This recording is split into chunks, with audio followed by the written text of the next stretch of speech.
Local search is vital to your success if you are interested in getting clients that are within your vicinity.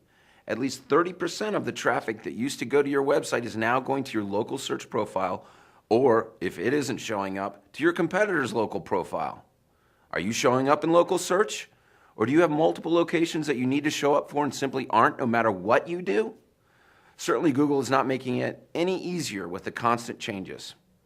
Please join me, Tom Foster, on the Legal Marketing Edge as I interview Foster Web Marketing's own local SEO specialist, Cole Ingram, for an interesting and candid discussion specifically about localized search engine optimization and what that means to you.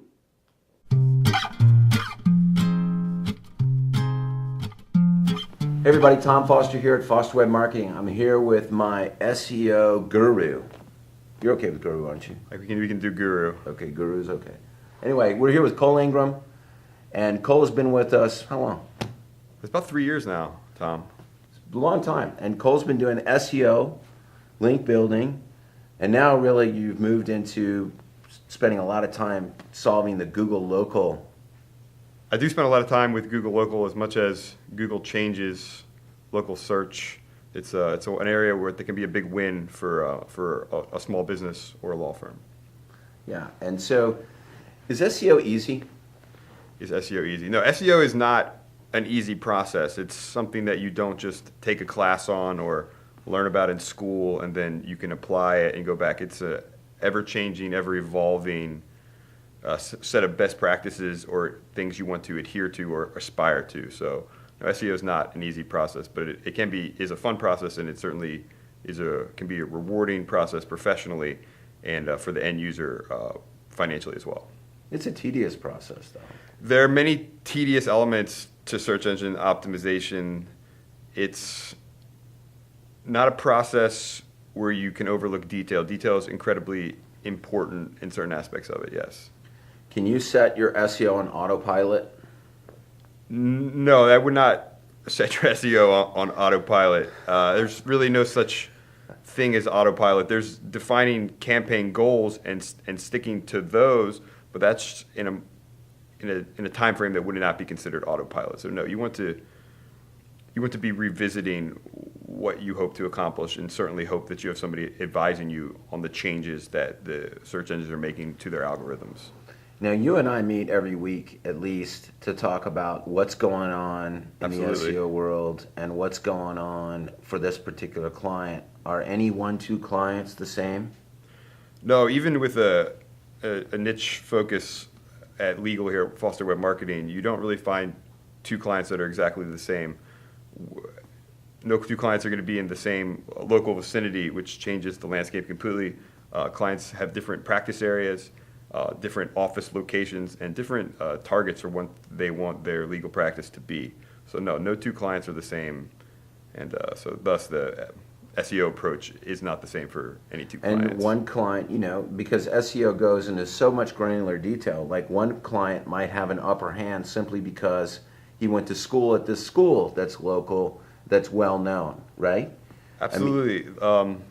The local algorithms are changing very rapidly as to what is and is not a signifier of relevance, and it's certainly an area that you want to make sure you keep up with. It's funny because, you said a minute ago about it being very gratifying and rewarding. And one story I'm going to bring up is our clients, AZ Law, that they're not premium clients anymore, but you worked very hard on that account. And you remember that one of the partners, they're out in Arizona, and he was a professor, or still a professor at Arizona State, right? They're Yes. .edu. Exactly. Why don't you tell a little bit about that? I don't think attorneys always feel that they have the opportunity to get really high value links, but you need to look at who's in your network and what who your firm works with and who you are personally to tie together what sort of links your site can get. And yes, we were able to get them a .edu link from Arizona State's Law School. We've also worked with some of the clients on guest blogging opportunities at their legal alma maters, which are some of the best links you can get. in Did you hear email that? marketing. Those are some of the best links that you can get. I mean, like the days of, like, here's a quick synopsis. Early days, just throw some keywords in the code, right? Right. That's all Alta Vista needs, right? Remember those days? Absolutely. Guys made bank back in those days. You know, they were idiots were making $500,000 because of keyword placement in the text or in the code. So then, like, fast forward a little bit. Then it's all about stuffing keywords and optimizing and footer links and all that kind of stuff, right? Now let's fast forward to today. That's all gone. Absolutely. No, these days it's a lot about content and about writing content for the user. Some people say SEO is dead, and what they really mean is the practices Tom was just speaking of. SEO is more alive than ever in so much that it's a more sophisticated process, and integrating with your social media and your video and your local, basically creating a unified picture on the web of what your business does and who they are. And isn't, like, SEO really the new PR?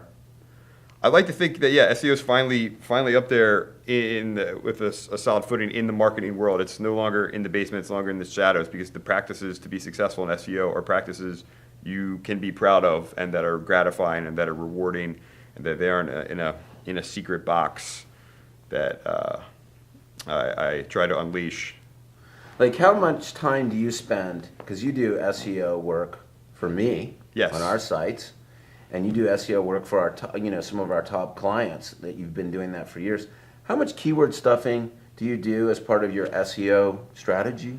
Yeah, you want to avoid keyword stuffing. I mean, it's a fine line between, you obviously have to, if your page is about something, it obviously has to contain a certain amount of words, otherwise it wouldn't be about it, and you could look at that as a keyword. But it's about writing a content for the user, and even going one step further, it's about writing a content for what you believe the user's intent is based on that search query, and that fits into your entire marketing plan. It's not just about getting them onto that page, it's about why they got to that page and what do they do once they're on that page. And at False Web Marketing, with the resources we have with the writing team and the video team and the technical side, we're able to integrate that into a cohesive marketing plan. And that's really the job of search engine optimization now, is connecting the dots and understanding what affects what's influencing what, and what you need to change or tweak to go in the direction that you set out to meet your marketing goals or your campaign goals, online and offline. Yeah, so it's not like go put to this href code in this anchor text and all that nonsense, right? That stuff, Google's all on to that kind of trick, that kind of game. Yeah, it's certainly, it's not as simple as just putting a keyword in a page title. Should that keyword be in the page title? Probably, but that's not going to be what separates you from ranking or not. Anybody, they know, the cat's in the bag. Everybody Yeah, knows that used to work. Everybody knows That used to that work, it's but about not anymore. relevant content. It's about social signals on that page. Right. It's about links to that page. It's about who links to the page that linked to your page. Let's talk about that for a minute, because we just went through that crisis with a premium client, one of our most elite clients, Right. where we're like, the site is losing ranking on these particular 5 keyword structures, right? So Absolutely. Yeah, that was basically due to, over optimization. And it's a very high percentage of their inbound links were all rich anchor text links. And the problem was that we're coming from a blog that was set up solely to provide those links. And that's the key difference. It's not that you can't have those type of links. It's just that was not a naturally occurring phenomenon. Whereas that was, a blog that served another purpose besides just to provide those links, they would have been okay had they reduced the percentage of rich anchor text links. So it's about intent. but it was an obvious SEO trick. It's almost a catch-22 in that you have to not worry about the search engines in order to do good in the search engines. Right.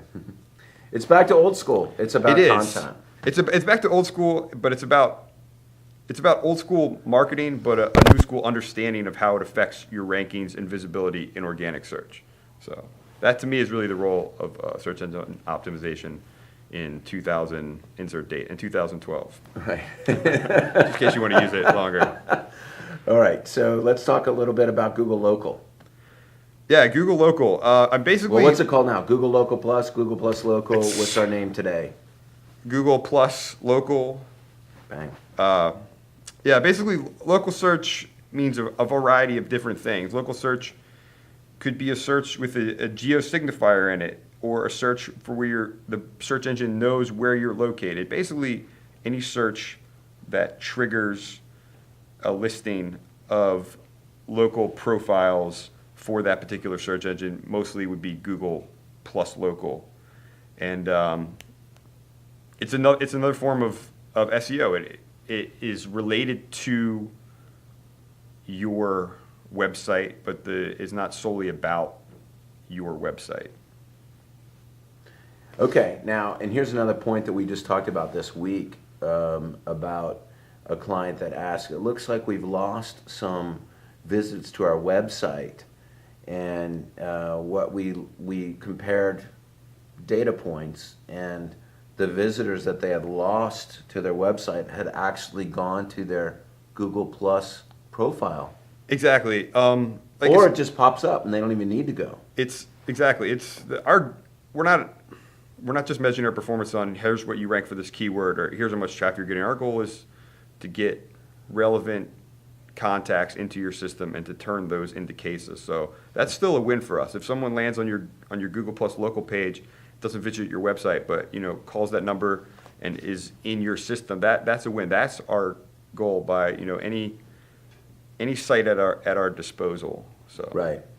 And that's stuff that the clients, you guys need to measure that. Where is your traffic coming from? Did they click on your Google profile? Those are questions that you need to ask your intakes when they come in. Exactly where did they come from to find you. Let's talk a little bit about reviews.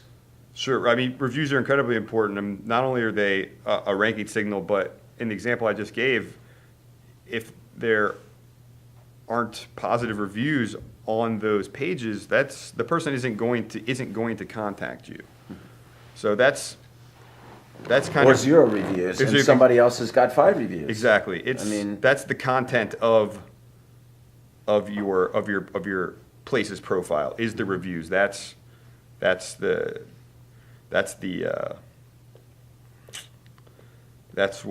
difference maker. Yeah, exactly. That's the difference And maker. a couple other difference makers, because you pointed these out, but these are some great tips from Cole.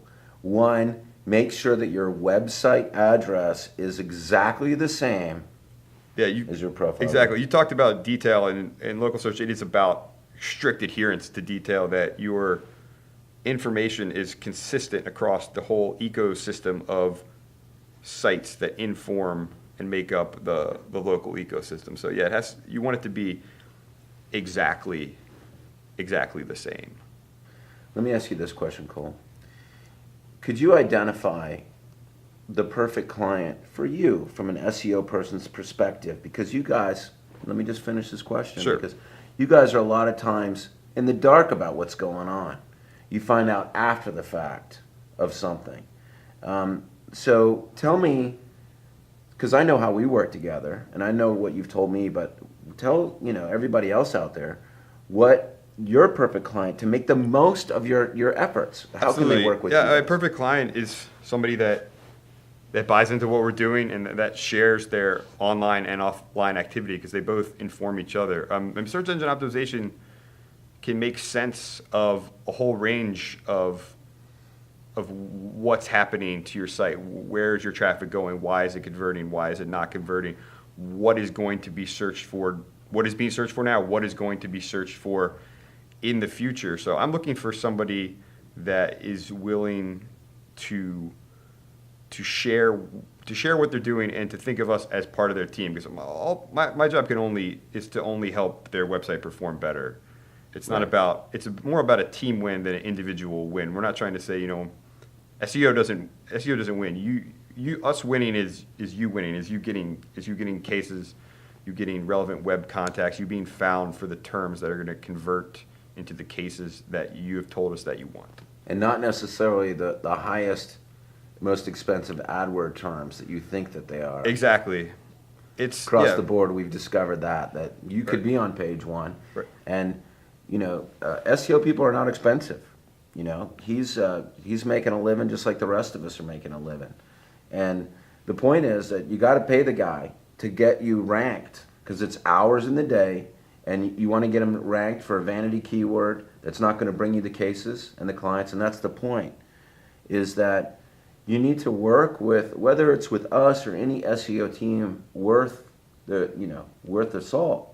You need to be open and work with them. And you set some offline activities. You might not think that that's important, but if you've done a charity event, then you want to let us know about it, because we can reach out to that if they're online, you know, Absolutely. if you've done, you know, anything like, you know, Special Olympics or whatever. Those people, those bloggers and those article writers are just as interested in finding people to link to and get links from as we are. And they're out there with a job to do as well. Absolutely. No, they're thirsty for relevant stories, and in your local community, a lawyer is a person of a certain esteem. People, you know, aspire to be that pillar of the community. So they're interested in covering your activities. I mean, I'm fortunate to work with a lot of attorneys that happen to be incredibly generous and huge benefactors to a variety of organizations in their community. And they get news coverage for that, and those turn into links, and those turn into how you're viewed. That can encourage someone to leave a positive review of you, And that, having worked with you. And you're talking about Hupy and Abraham? Exactly. I mean, Hupy and Abraham, Hupy.com is probably our crown winner of community and charitable outreach from a very genuine level. Absolutely, yeah. Michael Hupy is, I mean, he is they spent a lot of money up there, and have done a great job with that. And because of that, links are easy to get, right? Absolutely. People are more than happy to give, you know, great relevant links to Hupy and Abraham because of their position in their community. They don't just look at them as another law firm asking for a link. They look at them as a valuable member of the community that they're proud to link to, proud to send traffic to, relevant traffic to. Yeah, it's about the relationship between the client and the SEO team. We need to understand what kind of cases you want and what kind of terms are converting into those cases. And it's an ongoing process. I don't want to use the term trial and error, but it's what works and what doesn't work, and just trying to adapt the program to make it work for you in the best way possible. So in order for that to happen, it needs to be a two-way street of communication. It needs to be reciprocal. Yes, absolutely. It needs to be Reciprocal we're on the same relationships, team. no Yeah. reciprocal links. But Yeah. Nice. Okay, so Cole, anything else you want to add? What's the next big thing coming? well, I know a lot of people aren't happy with Apple Maps, so that's something to watch in the future. We certainly are able to optimize for Apple Maps. I'm always looking to see what Google does next with Places, the integration between what was referred to as Places and Google+. I'm excited to see, honestly, what Apple does with Apple Maps, where Yelp goes, Bing, and their cloud integration. Yes, that's a huge thing. Bing and Microsoft just invested a bunch of money into clout. Absolutely. Yeah, people are. It's going to be about who is creating the content on your site. Author tagging. Who is this person? Who does this person know? Who listens to this That's person? the new authority. Exactly. Absolutely. Let's, real quick, I mean, because that's a great note to end on, is that link building or linking as a sign of authority is becoming less and less important because they know that game. Exactly. It can be too easy to get links, and the links aren't providing the signal to Google that they believe they used to. The new signal is really who do I look to on the internet for information? Who do you really do? Who is this person? Who is this person It's connected the to? true endorsement, the Exactly. social endorsement. Who influences who, and what kind of reach do you have in a real way? So that just brings it back to the And that's point. by individual, Absolutely. not by company, No, by it's individual. Exactly. It's the individuals that make up your company, and it's about leveraging that. And it's all about social media. This is all tying back together. Okay, Cole, buddy, thank you so much. Absolutely, Tom. Great Anytime. to see you. And we'll be doing some presentations Yes. at the upcoming summit. But thanks for coming in again. Cole Ingham, everybody.